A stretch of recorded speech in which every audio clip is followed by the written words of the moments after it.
Well, hello everyone, and welcome to part two of our webinar series, Rethinking the Impact of RECs. This is the economics of RECs and a market level approach to understanding impact.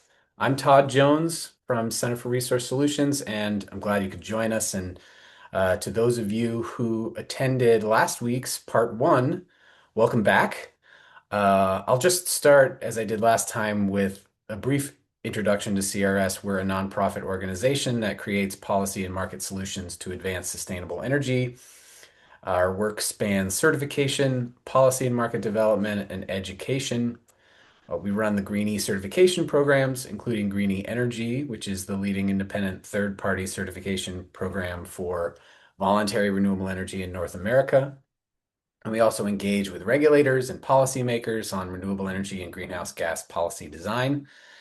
And through initiatives like the Clean Energy Accounting Project and the Clean Energy Tracking Collaborative, we work to address complex questions around clean energy accounting and tracking that can create barriers to investment and market participation. And we also convene the Renewable Energy Markets, or REM, conference series and support research and education to strengthen voluntary markets. This webinar series is about RECs, Renewable Energy Certificates. RECs are the accounting instrument for renewable electricity, but purchasing RECs is also supposed to drive the development of renewable energy, and that is the question we're investigating in this webinar series. I'm joined again today by Dr. Eric O'Shaughnessy. Eric is an independent researcher and longtime analyst of voluntary renewable energy markets. He has worked for many years with institutions like the Lawrence Berkeley National Lab, the National Lab of the Rockies, formerly National Renewable Energy Lab, and the US EPA, among others. He has a growing body of work examining the impacts of voluntary renewable energy markets, including two papers supported by CRS that we discussed in part one of this series last week, as well as several others, including two supported by the US EPA that we'll be focusing more on today. So in part one of this series, we focused on developer and practitioner perspectives. Eric walked us through insights from his interviews with renewable energy developers, investors, and other market participants. And we heard from Tom Stars of EDP Renewables about how RECs show up in real world project development and financing. One of the key takeaways from that conversation was that the way RECs influence investment decisions is often more nuanced than the simplified narratives that sometimes appear in academic literature. So today we're going to build on that discussion by looking at the issue from another angle. Eric's other recent work funded by the US EPA examines voluntary markets using economic principles and market level data. So if part one was about grounding the discussion in developer experience, today's conversation is about stepping back and looking at the broader economics and market dynamics of voluntary renewable energy markets and looking at voluntary market data itself and what that may tell us about the role RECs play in driving deployment. Um, it's just Eric and me today, so I'll be peppering him with questions, and I'll leave about 15 minutes at the end of the webinar for your questions. So please feel free to enter your questions for Eric in the Q&A box during our discussion, and we'll get to as many as we can at the end. Whatever questions we aren't able to address live, we will respond to via email after the webinar. And the webinar is being recorded, and a video will be posted to our website shortly afterward. So with that, Eric, welcome back. Thank you for joining us again. Um, maybe let me start by asking you to share any thoughts you have on last week's part one webinar. It's been about a week. Anything that stood out or anything that you wanted to clarify, respond to, expound upon as we get into today's topic? Yeah, well, thanks for having me back. Reflecting on last week's, I thought it was just so great to have Tom on. As I emphasized in that webinar, I really just think we should be listening to developers and what developers have to say. That's where the rubber meets the road. That's where the key decisions are made. And if developers are telling us that just think about this stuff rather than actually putting steel in the ground, if they're telling us we're getting something wrong, we should listen to them and try to get it better. So that's one reflection, and the other that just consistently comes up. I kind of put forth some of the claims that I've been doing in my research last week, and in general, I get a lot of feedback about how this resonates. Obviously, this is a CRS webinar and maybe to some extent a friendly audience, but I always encourage people to reach out to me and poke holes in what I'm saying and demonstrate where we're getting this wrong. Um, and that generally isn't the case. For the most part, the research has received positive feedback in terms of correcting some misunderstandings that have developed over the years in the research. And that just continues to be the case. And I hope we achieve the same today. Yeah, absolutely. So, as you mentioned, in part one, we heard from Tom Stars at EDP Renewables and looked at your interviews with developers and other market participants, which emphasized that voluntary demand affects real-world investment decisions, even if that influence isn't always visible in project-level financial models used by researchers. The work that you've done for EPA approaches that question, as I said, from sort of a different angle, looking at market data and economic theory. I wonder if you could just put these papers into context, bring all these pieces together. How do they relate to each other in terms of the question you're asking and the methods or approaches that you're using? Yeah. So as I there's going to be some overlap with last week certainly, but I really want to bring up some new ideas this week. I will reiterate again, as a researcher, these things can be tough because I'm going to make some pretty simplified summaries of the work that I do. And there's a lot of research to back up all of this. The work I began doing with EPA, we wanted to look at this from the level of a market, which is to say the rec market is a market. Why should we analyze it as something else? And what I mean by that is if you look at a lot of research on recs, it looks at what are the effects of recs on specific projects. That's a real emphasis. Or what's the role of recs in the grid, the system? Again, kind of divorcing from the idea of a market and what markets do. And with EPA, we wanted to emphasize that if you treat REX as a functioning market that works the way other markets do, it can help you see the role of REX in a different way. And today I want to just use a few visual cues along the way. Uh, Oh, let's see. great. Got some Yes. visuals for us. Where is yes, there it is. Um, So I'll pull these up and down as I go, and I always like to present and put some key thoughts up front while I have everyone's attention, and so you can kind of come away with these points. And part of the effort of this research, in a way, is to get through a lot of the muddle. When you look at research on Rex, there's a lot of really sophisticated stuff and complex models and long, somewhat invented terms. But at the end of the day, if you think about it as a market, you think about developers as suppliers that operate on profit, that can be quite clarifying. And I forced myself to turn this into a haiku, which is hard with words like developers and competitions. But this is really what it comes down to.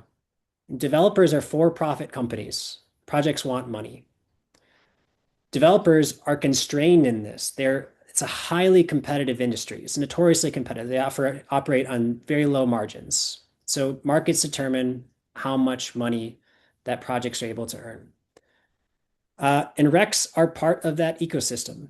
RECs mean more money. And right up front to emphasize, this is not to say that RECs unilaterally bring projects online. It's not to say that when I buy a rec, I can go out into the world and identify a megawatt hour that would not have existed if not for that sole action of buying the REC. It means that RECs are part of a market ecosystem that makes development possible. And maybe just to have an image for the kind of message that we're going to discuss here is if you look at the research, there's a big effort to kind of say, well, there's certain revenues that do something different than other revenues. There's something to that, and we'll get into that. Within reason, we'll talk about the difference in the roles. If I have a contracted dollar versus an uncontracted dollar, that is different.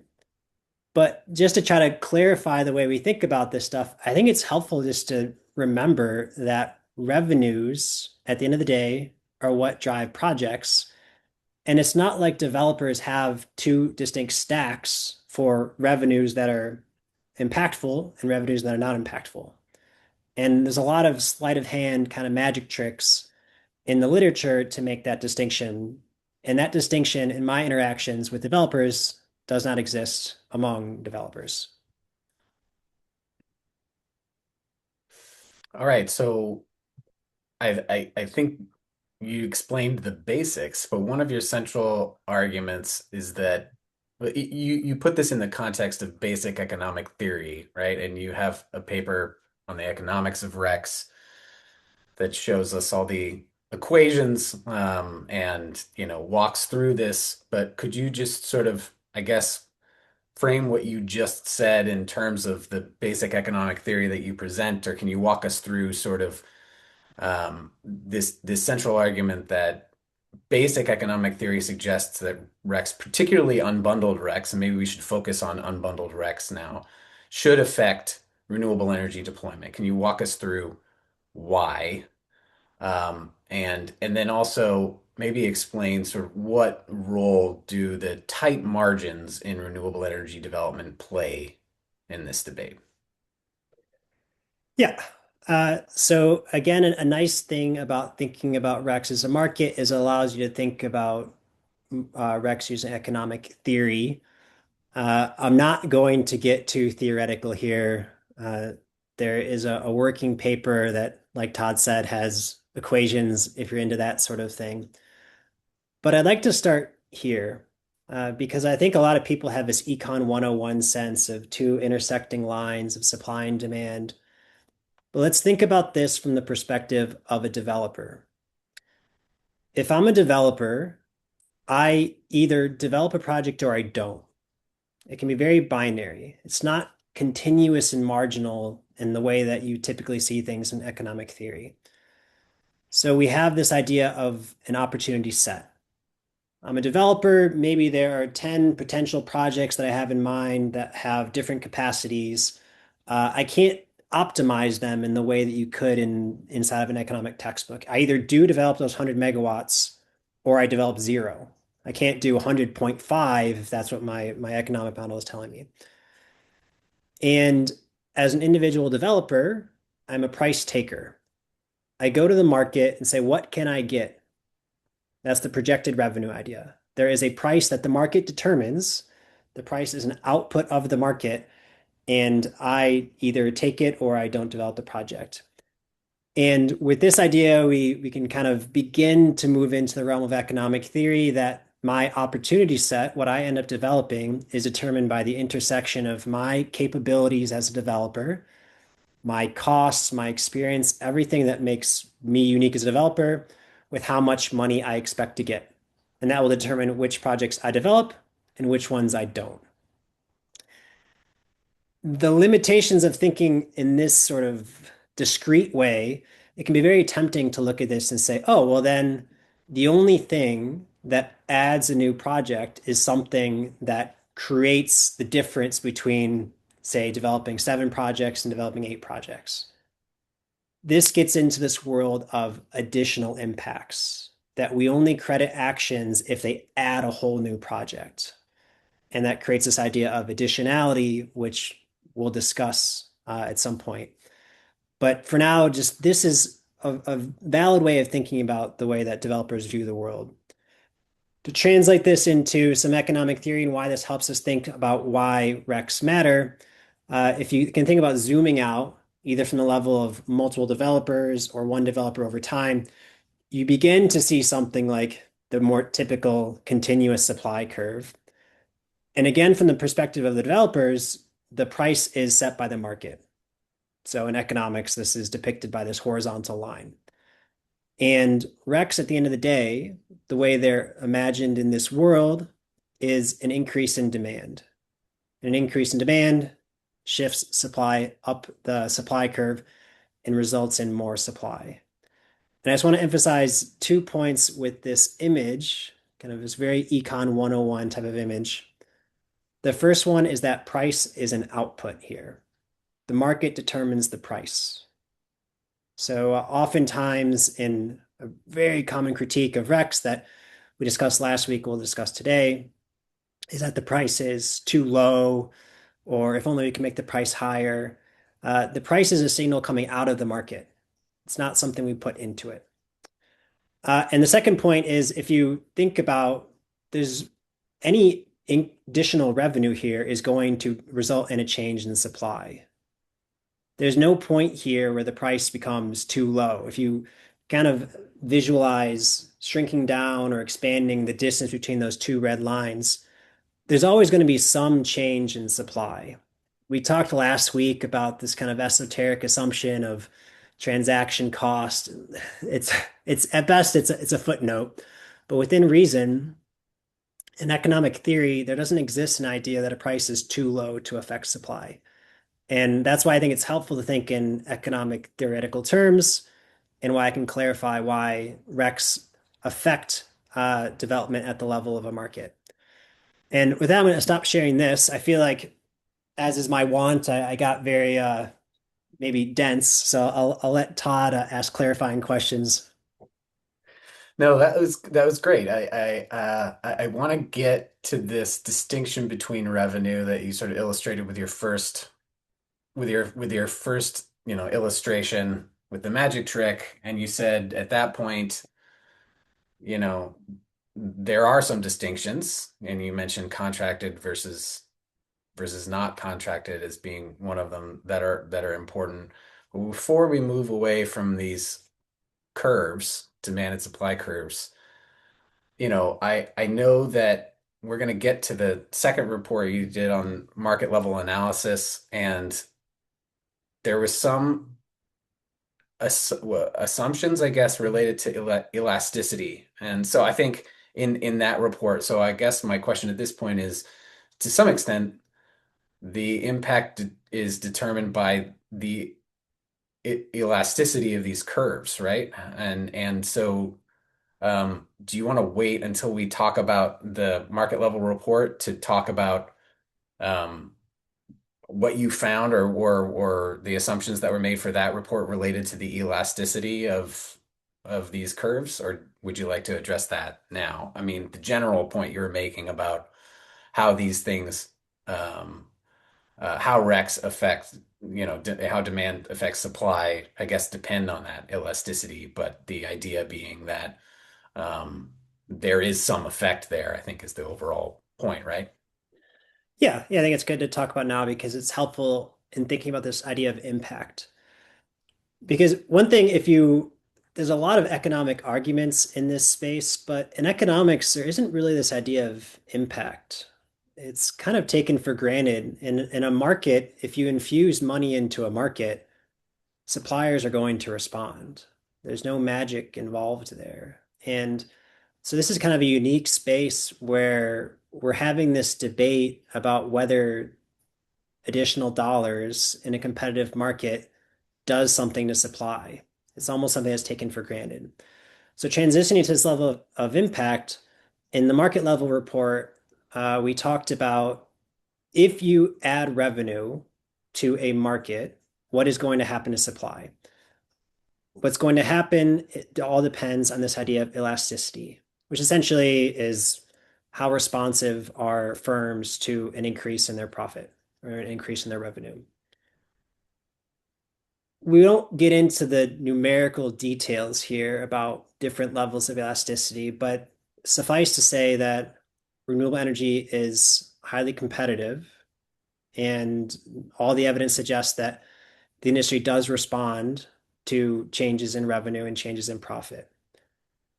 So even if you start at the very basic level, let's say RECs, unbundled RECs, uncontracted RECs, which is a lot of what this most recent paper is about, and let's say $1, $2, in relative terms, maybe that's something like 5% of project revenues. And it's very easy to kind of look at that and have a knee-jerk reaction of, oh, well, it's 5%. You know, why does that matter?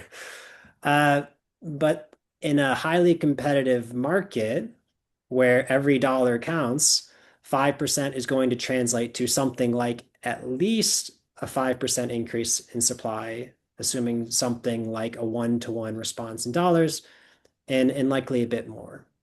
And maybe I'll wait for later on to think about the estimates that came from that report, but that's the idea. And if you can kind of shift around different levels of rec revenues and rec prices and demand, you can imagine different impacts. And I guess I'll emphasize again that rec prices are a market output. So oftentimes we're using rec prices as a signal, but what we're really talking about is demand. How much is demand driving supply up and down this curve? Okay. So that addressed my question about tight margins. Last time we talked a little bit about transaction costs and whether those, factor in or sort of offset the revenue. We talked in part one a little bit about um, different types of transactions and procurements and how developers view those and factor those into their decisions. Um, one, another critique is that voluntary rec revenues, specifically unbundled rec revenues, often go to projects that already exist. So along the lines of, distinctions that might matter between revenues, the conclusion that's often drawn from that is that those purchases, those revenues, those unbundled rec revenues from existing projects, don't support new project development in any way. What's your response to that? Yeah, so I think this is probably the meat of the argument of the paper you're referring to. Is a working paper on the economics of renewable energy certificates, where I really try to take on this question. And I guess to frame up why that is, in terms of the price argument that we just went through, to some extent, I feel like that critique is losing some steam. I feel like I see it a bit less and less. I just glanced at the Q&A and someone put, no one asks if the box of cereal they buy makes that box of cereal happen. And I think it's just such a good point because we're not asking these questions in other industries. Like if you give money to a competitive industry, something is going to happen. So what's really maybe become more in vogue is that idea, well, unbundled RECs specifically are being generated by all of these existing projects. So all these revenues are going to existing projects. That's not affecting the development of new projects, and maybe that has implications for accounting. And so now this is my last visual aid here. Um, as part of this research, I interacted with rec brokers, market intermediaries, and developers to try to understand this whole process.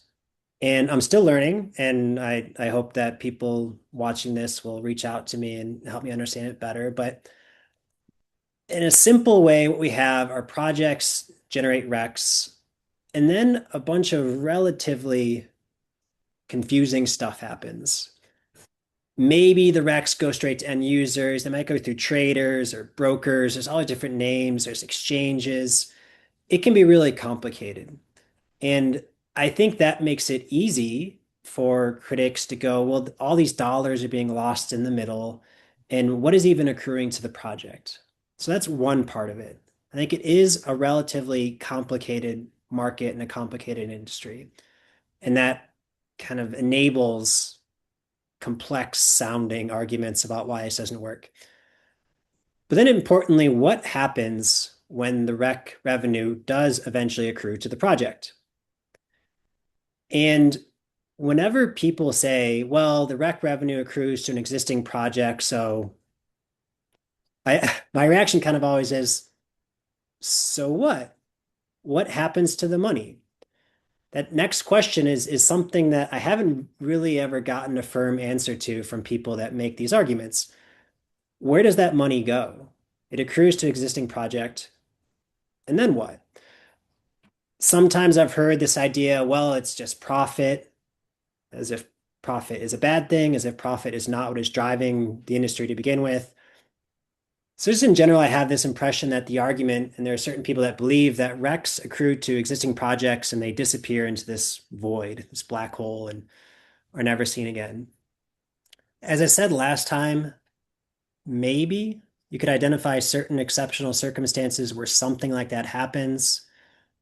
The off-cited example is Norwegian Hydro, and uh, Norwegian Hydro folks can reach out to me after this and tell me why I'm getting this wrong. But I like to use it as kind of the extreme example that if you have existing hydropower plants owned by companies that are financially detached from the development of, say, solar and wind or next generation clean energy technologies, maybe those revenues do, for all intents and purposes, disappear from this ecosystem.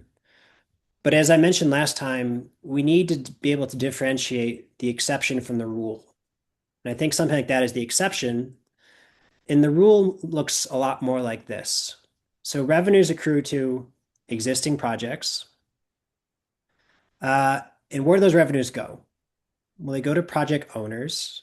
And this is at many people emphasize, well, these are financially islanded entities. This is project finance. True, but developers hold a lot of equity in their projects, a lot more than I think that people advancing these arguments recognize or possibly understand. The estimate we put in the EPA report is something, I think it was something like a third of project equity is held by developers. So those are revenues that accrue to owners who are in turn developers. So that's one way it gets back to developers directly. And then we have this indirect route. Why do owners that are not developers, why do they buy projects? They buy projects because they expect to earn profit. So if rec revenues are part of that profit, they are part of the reason why third parties are willing to buy projects. And developers develop projects to sell to these owners. So it's an indirect pathway. If rec revenues are increasing the profits of existing projects, it creates a demand signal for more development. So directly or indirectly, rec revenues are affecting the development decisions for new projects. And that's why I always kind of emphasize with this, it strikes me as a bit of a non sequitur to say because it's accruing to an existing project that it can't affect the development of new projects. And kind of building on this serial example, we don't say this in other contexts. We don't say if someone goes to a sporting event in an existing stadium, that their ticket cannot affect the construction of a new stadium. I think intuitively understand that revenues accruing to existing assets have a relationship to the demand and development of new assets. And I have yet to find a persuasive reason why RECs and renewable energy project development should be the exception. Okay. Um, if if this is simple economic theory that even small revenue streams influence supply decisions in competitive markets, and that revenues flowing to existing projects still influence future investment decisions, why is the impact of REC so disputed? Why do you think this is not better understood or more widely accepted, especially in academic circles, where, which should reflect, at least basic economic theory. What's your sense of why this has become such an important question? I would offer two speculations. First is on the kind of emphasis in the literature on project level impact. Hmm. There's the whole idea of additionality, and maybe we'll get into that specifically later on. That has been really, really effective at saying that we must measure impact in this specific way. How is action X affecting the development of a specific project Y? And it's a really, really hard bar to clear when you think about it. I'm going to put a pin in that. But maybe thinking why, and that's the second part. Well, why has there been that emphasis on project level impact and additionality? And here I'm very sympathetic for the reason for this, or what I believe to be the reason for this, is something I often emphasize. I clearly enjoy this debate. I find it to be friendly, and I'll recognize that the people on the other side of this debate, I think, really do want to find the right answer to maximize impact. And one tantalizing prospect is that you could encourage all buyers to do the most impactful thing possible. And so let's recognize that there's plenty of evidence to say one of the most impactful things that you can do as a clean energy buyer is buy a long-term bundled power and rec contract for a new project that is not yet in the ground. That is, bar none, one of the most impactful things you can do. Um, how many people can do that? And I'm looking at some names here. Maybe there's some big buyers listening, but very, very, very few buyers are capable of doing that. So what I think, and I mentioned this last time, is a bit of a mistake in extrapolating scale here to say, because this is a potential thing, we should just send this message universally. You either do everything, or essentially what you have done is not worth much at all. And I think in over the years, one thing I've tried to emphasize that we do not need to denigrate the actions of most buyers, which is often through actions like participating in green pricing programs or unbundled recs. We don't need to belittle the impact of those buyers in order to recognize the exceptional impact of the elite class of buyers who are able to do long-term contracts. So I think it's just that motivation to try to push the market to do the most. uh, I think its intention is right, but in doing so, it lost track of the fact that most buyers can do meaningful stuff at the scale and the capabilities of those buyers. Um, I think those are my two speculative insights. And anyone who's listening, who's on the other side of this, please reach out to me and let me know if I got any of that wrong. I'm sure they will. I want to shift to some of the to the other report that you wrote for EPA, market level analysis, which has been out for a while. That report introduces what you call a market level approach. So building on this idea, this distinction that you're making between project level analysis and market level analysis, this market level approach to analyzing voluntary demand. Can you explain what market level analysis means in the context of that report and how it differs from the other approaches taken to study the impact of voluntary recs? And then why you wanted to take that approach, and what kinds of questions I think that the market level analysis is better suited to answer. Yeah, so maybe I can begin the way I did in that report by identifying the most prominent approaches to date. The first one we already discussed, project level, which is assessing, does this action affect this project? Again, that makes intuitive sense. It's a very easy way to track a discrete impact of an action. And I think that's really informative for the really big buyers that can take the types of actions that can play a make or break difference for development of specific projects. Another type of analysis is what in that report I called system level.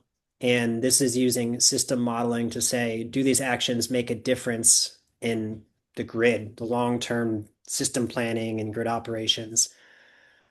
Um, and depending on how you put the lens on those, you will find that essentially almost nothing that the voluntary market has done or ever will do is impactful under system level modeling. And that just comes down to this idea of counterfactual. What would have otherwise happened? And there's always something else that might have otherwise happened to have replaced a market action.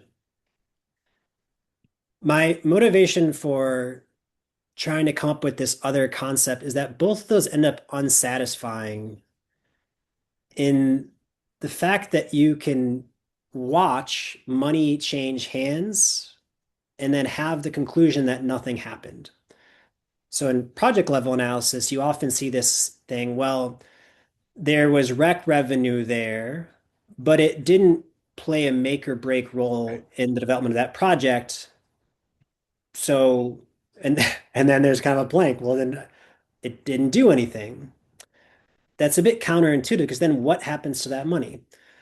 The system level one is even more so. You can see conclusions like, well, the model suggests that 10 gigawatts of wind would be deployed, and then we added this voluntary market demand, and Nothing changed. 10.1 gigawatts Right. or Yeah. something like that. And again, you arrive at the unsatisfying insight that so the U.S. rec market is something like $1 billion a year. What happens to all that money? It just doesn't really explain reality. The idea with the market level analysis was to, again, accept that the rec market is a market, that developers operate on revenues, and to treat the market as such. Again, using the kind of the remark about cereal boxes. If you pay for cereal, you get a cereal box. If you pay for something in the rec market, you're going to get something. Every market input results in a market output.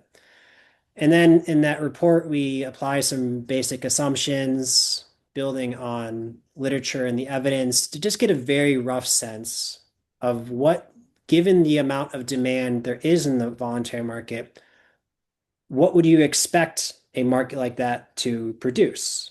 And we came up with some estimates of how much development may have been accelerated as a result.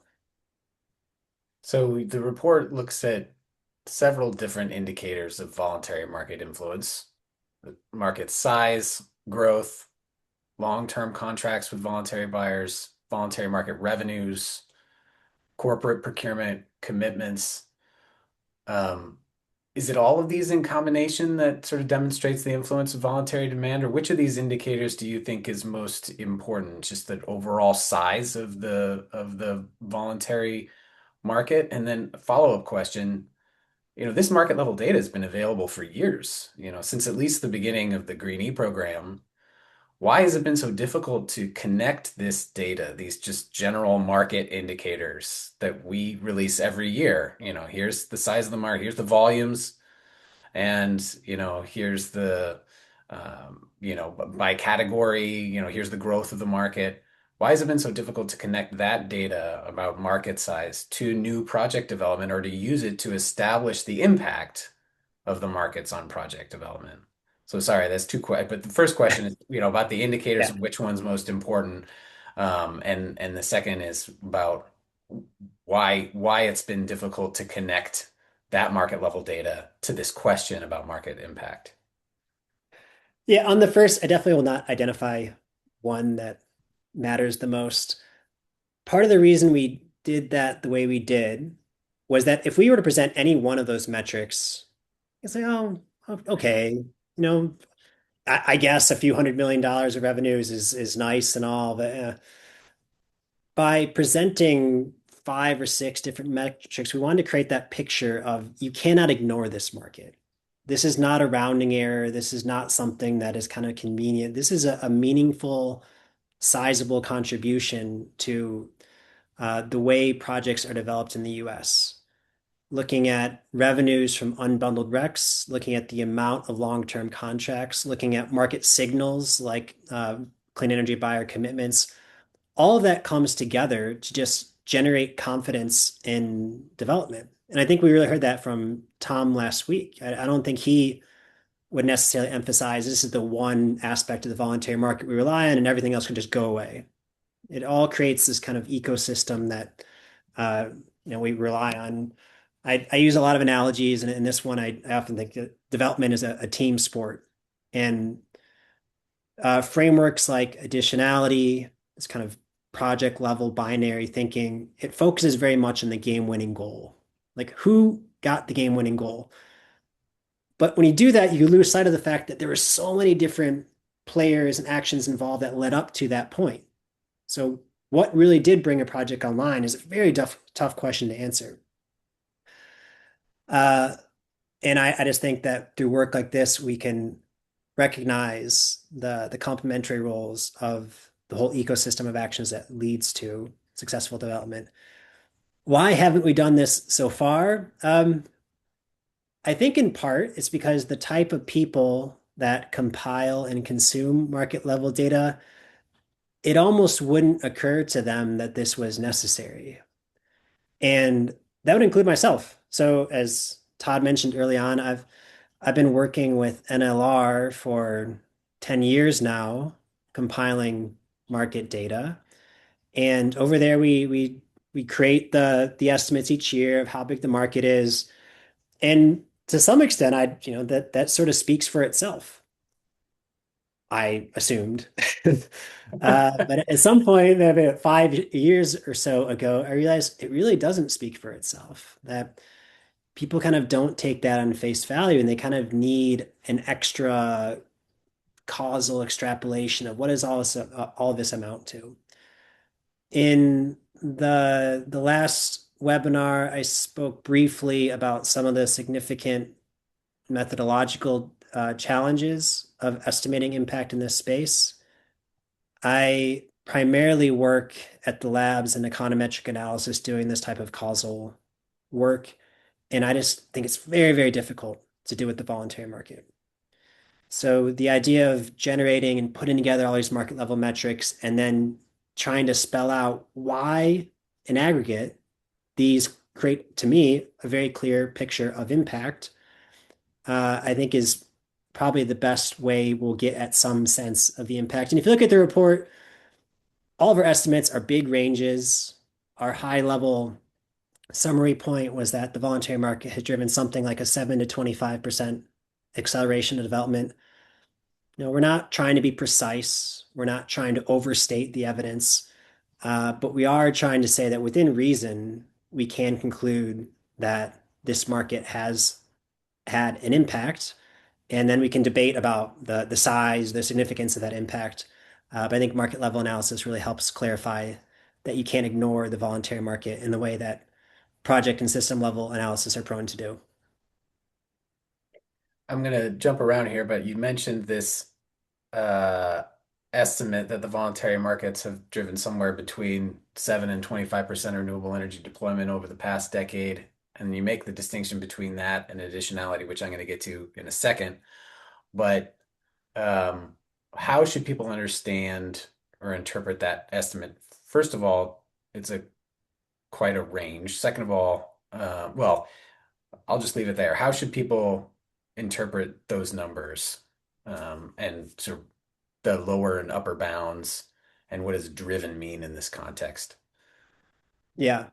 Um, well, as a researcher, I will say anytime that anyone sees a point estimate that does not have a range, you should immediately question it.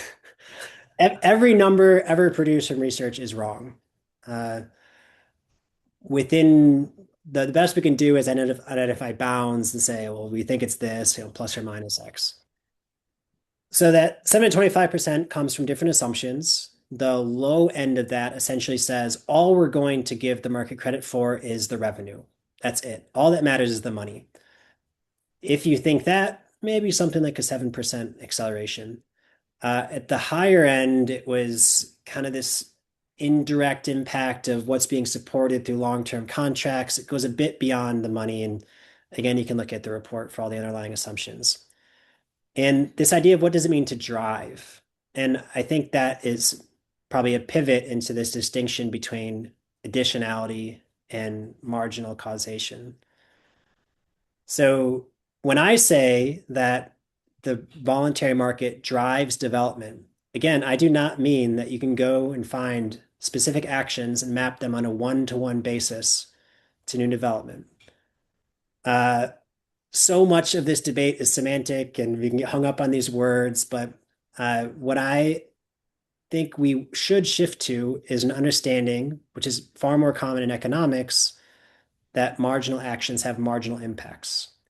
Not in the sense of marginal being small, but that when I do something, if I buy however many quantity of Rex, I can't go around and sign a wind turbine and say, I built this, but I infused revenues into a highly competitive industry, and that money had a market output somewhere. It's the distinction between additional impact and marginal impact. So to drive development, I think we can put a marginal impact estimate on every procurement action, including unbundled recs, without needing to tie that to specific projects or specific additional impacts. Okay, so that answers the question that I was going to ask about sort of why shouldn't additionality be the most useful framework for thinking about market impacts and this distinction between driven and caused. Um, Although it sounds like it's still a potentially useful lens through which to evaluate the impact of purchases or to recognize the impact of individual purchases on individual projects. Um, so the other question that I had was about, and I think I brought this up on the last part one webinar. Um, according to the market level data, the majority of the market is unbundled rec purchases. The volumes of other purchasing categories is growing as a overall share of the market over time, but unbundled rec purchases still represent the majority of the market. You've done some, and it's not necessarily clear if all of that is contracted or merchant, if it's short term versus long term contracting, but you've done some more analysis of long term contracting and procurement trends in the voluntary market. What are you seeing there? And why is it important to this debate over the impact of rec markets? Yeah. Yeah. So first, maybe to tie a knot on additionality, I want to second what you said that for some people and in certain contexts, additionality matters. A lot of big buyers, they do want to bring projects online and say, that's my project. I did that. Um, but most buyers can't. Additionality is a very difficult standard for most buyers, and so that's why I my kind of message is that we shouldn't allow additionality to monopolize this discourse about how we talk about impact. If we're talking about scaling renewable energy and the massive build out of renewable energy or clean energy that we're going to need, then having additionality as the eligibility requirement may be somewhat limiting in terms of the scale of renewables that we can expect. Yeah, Okay. yeah, yeah, and just thinking about like causation. Again, like the stadium analogy that we have an intuitive sense that new stadiums are built because there are fans that want to buy tickets and go to these things. If you go and try to find an additional action in a context of that, you're never going to find it. So I think in most of the rest of the world, we kind of understand this idea of marginal causation, that an aggregate of actions result in an outcome because of marginal impacts. And then I'll quickly burn through this, and I want to have some time for Q&A. My cat might have a question. Uh, so our data show that the market is increasingly shifting towards long-term contracting. specifically, driven largely by corporates. We don't really have a good sense in the unbundled, uncontracted world about the breakdown there. We talked about this last time that a lot of unbundled recs, we treat that as kind of this monolith, but within unbundled recs, there are spot market purchases, there are long-term rec strips. It'd be really nice to get better insights into that. But I think the big picture is that the market and buyers are responding to some degree to the insights that developers really rely on revenue certainty and are finding increasingly creative ways to provide that. Okay. Yes, want to leave some time for questions, but I do want to um, ask about, what these findings generally mean for voluntary buyers. If we talked about different buyers with different objectives, right? And a large company that may want to point to a particular project and talk about how their role in causing that project versus a, a you know a different buyer of renewable energy that's looking to make other claims or has other objectives. If a company or institution, or maybe looking across the range of those buyers, if we want to understand whether renewable energy procurement matters, um, how should they interpret the role of RECs? And what would a more productive conversation about voluntary market impact look like? I'm hoping that we can get people to move towards this market level, marginal view of the world for explaining the impacts of smaller buyers. So again, if a small, or I use that word small for shorthand, but basically buyers who can't maybe sign long-term contracts, say they want to buy some unbundled recs. I think right now, to a large extent, they're discouraged from doing so by research that says this is not impactful. Far more helpful, I think, would be research saying if you buy, X thousand dollars of unbundled recs, that money travels through this pathway to reach projects in this way, and this is what developers do with it because it doesn't disappear into a financial vacuum, and your dollars are doing something. And a clearer sense of just because the amount of the dollars are small or because you're not doing it in a specific way that is being dismissed, I think that buyers would benefit from a more precise and continuous understanding of the impacts of their actions. So this question about impact, this debate about definitions of impact, what kind of impact should be recognized, what kind of procurement should be recognized in different accounting standards or different recognition programs, is not going away. It's not settled. Um, Looking ahead, what research questions do you think still need better answers? What are you curious about? What data would help us understand voluntary market impacts more clearly? What analytical approaches could improve the discussion? Yeah, I put up earlier this image of the pathways between rec purchases and projects, and I mentioned that it can be complicated, and it is. There's a world of traders and brokers and intermediaries, and it's very easy to get lost in that. I would really like to map that out more precisely and better understand that process and better understand where dollars accrue. One reason is to be able to more effectively address this question about transaction costs. Another would be to inform buyers how can they maximize their impact. I think it'd be nice to move towards a space more like in the world of donations, where we have information that says you make a donation, that's great. You should donate. And while you're at it, doing something is better than nothing, but you can also do a bit more. And here are some metrics that will help you make a better decision about how to make your donation. I think that Rex can have something like that, a way to distinguish between different types of actions, the implications, and just let each buyer make an informed decision. All right, so I'm looking at the questions that have come in, and we got a lot of different comments from our friend Rob Harmon here, with examples and questions, and that really support a lot of, I think, of what you're saying. If there are any of those that you wanted to respond directly to, Eric, otherwise, I think they pretty much stand on their own and are pretty supportive of what you're saying. Well, I'm glancing at it. Isn't a 5% increase in revenue a huge mover of the profit on the return? Yeah, I think this is a good point. Earlier, I made up that number, 5%, but it's roughly that. Rec revenues are typically something like 5% of a project. And there's this tendency to describe that as small. And Todd and I were just talking about this. It seems like every week there's some well, recs they're small, the prices are low.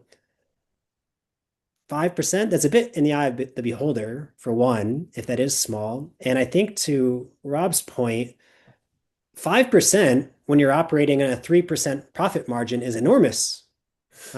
So this is a bit subjective. And this is where when you're talking about what does it mean to drive project development, and I mentioned it gets a bit semantic. It's a part of this debate where I get a little frustrated. So I'll write something and say this drove this. So someone said, "Well, did it really? What word would you prefer here?" And that's kind of part of what I am trying to push people towards is to move away from the framing where we're viewing everything through the lens of the biggest buyers. Essentially, how big is the impact of this action relative to the capabilities of five tech companies? Rather than saying, what is the impact of this action relative to the capabilities of like a small business or a household? That's the question we should be Whoever asking took and that finding a action. solution. Yeah, right. Okay.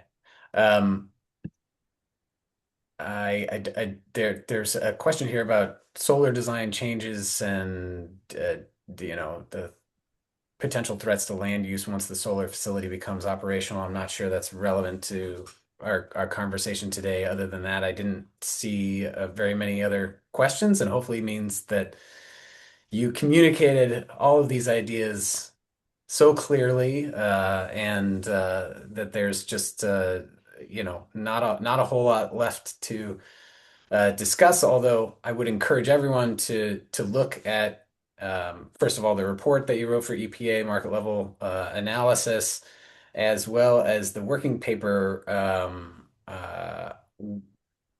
which on the economics of REX, which is available on SSRN and I think is in peer review. Um, if there's any other takeaways you wanted to leave with the audience before I wrap up, Eric, please do so. But I think I'll just end on this note. I like this is a very idyllic analogy about planting an apple tree, and then the farmer planted the apple tree with the expectation they'd be able to sell apples, 10 years from now.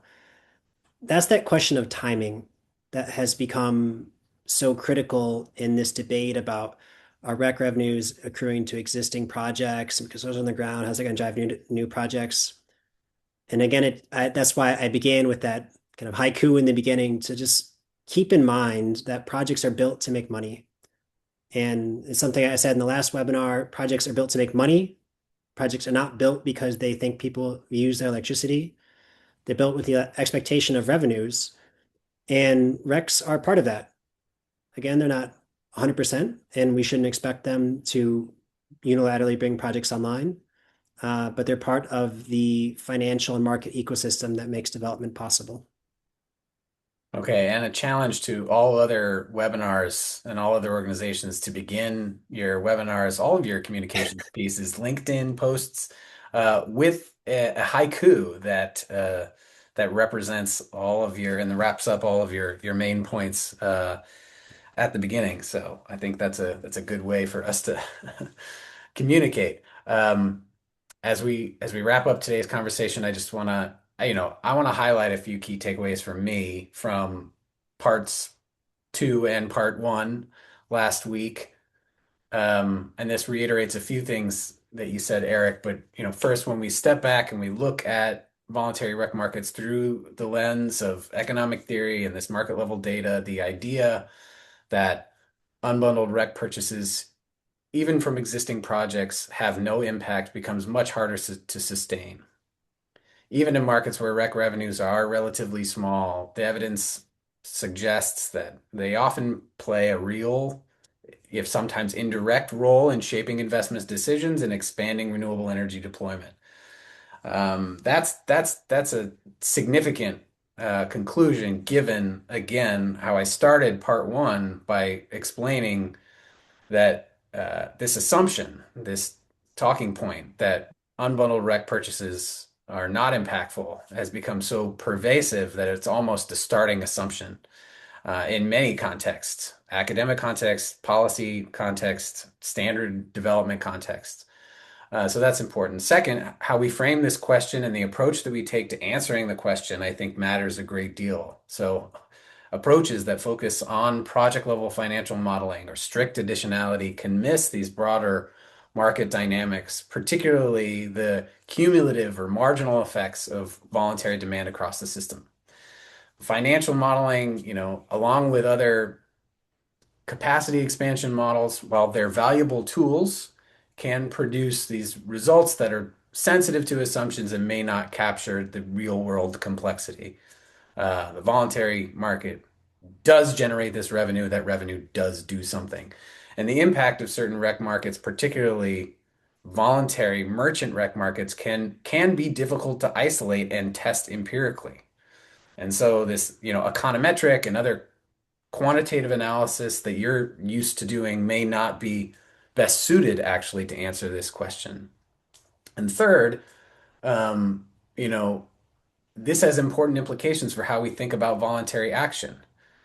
While recs may not always map cleanly one-to-one to outcomes, as you said, they're part of this broader market ecosystem that supports renewable energy growth, especially for buyers who don't have access to long-term contracts. So limiting or disqualifying them based on the type of transaction may actually reduce the effectiveness of programs and standards in ways that they don't intend. And so taken together with last week's discussion, the message really is that voluntary recs are a meaningful part of this story and one that can't be easily substituted at scale. So with that, I want to thank Dr. Eric O'Shaughnessy for sharing his work and participating in both parts of this series. And I want to thank again Tom Stars for joining us last week in part one. We will be posting recordings of both webinars to our website under past events, and we'll follow up with any questions we weren't able to address live. I'll also just quickly highlight a few upcoming events later this month. On April 21st and 22nd, CRS is hosting Renewable Energy Markets, REM Asia in Singapore. And in September, we're going to return to Washington, D.C. for REM US. And we hope that you can join us at those events. And with that, I'll say thank you very much for joining us and have a great rest of your day.